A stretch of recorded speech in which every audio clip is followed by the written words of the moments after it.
The camaraderie on this set, I can't even imagine. I mean, you guys really, all of you, all 6 of you were so great together. It seemed like a very tight, very tight team.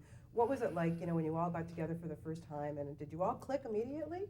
Yeah, I think so. I mean, me and Chris, we sat at the table read, me, Chris, and Zoe, and Jeffrey, and us. We said, we're going to have a good time. Yeah, people say that, pre-movie, but as soon as we touched down, it was like, we're going to dinners together, hanging out, drinking, and everybody's together, and just to build some type of camaraderie that would ring true when you saw the movie. Because if cast members don't like each other, you can tell. They're the most comedic on set as in the hotel, just like the roles. So I think we were all living our characters in front of and behind the cameras. Absolutely. And it was very useful for our work. Now, who got bruised up the most? JYD. Jeffrey. Yeah. He suffered injuries, I think, when he landed. I think he stepped off the plane and pulled something. Pretty rough. I mean, it looked rough. There were some scenes Yeah, there. he did have a lot of work to do. He did have a lot of... He pulled his hamstring. He fell out of vans. He hurt himself. He got hurt.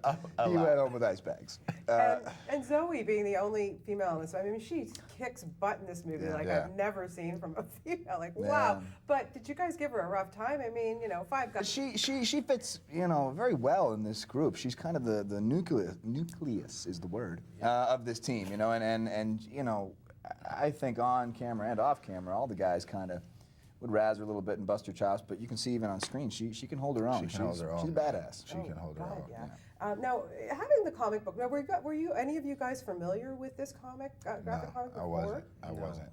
No. None of you. Okay, so when you have this source material, is it something that's important for you to go back, read it, and try and get a sense? Or do you just go from, Peter Berg co-wrote this script, so for me, I would have been in without any money. I love that guy. Yeah. But when you have such a great script but a really good comic, do you need that to go back on? Did any of you do that? The characters were written on the page. You always want to reference the source. But what's amazing about Losers is that it's a graphic novel grounded in some sense of reality, and also not having a huge following.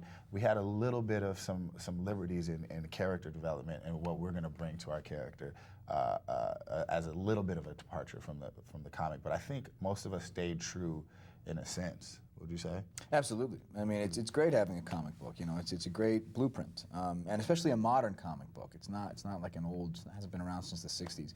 So a lot of it just has a very current feel to it. And I think whenever you're working on something, it's like working off of a novel or something as an actor. You get to go back and have this built-in well to tap into. So it was a lot of fun. The first comic book I read, I just finished it and I was like, wow, this could really be a great movie. Yeah, and you know better than anyone, Chris, because with Fantastic Four, you've got these fans that you really have to live up to, right? Exactly. And what's it like to go to these places like Comic-Cons and all this type of stuff when you know that there's this built-in audience? Is there any type of pressure with them? But when you have something that you're proud of, that lived up to everyone's expectations, it's really exciting and it's really fun, and it makes press a breeze because you're proud of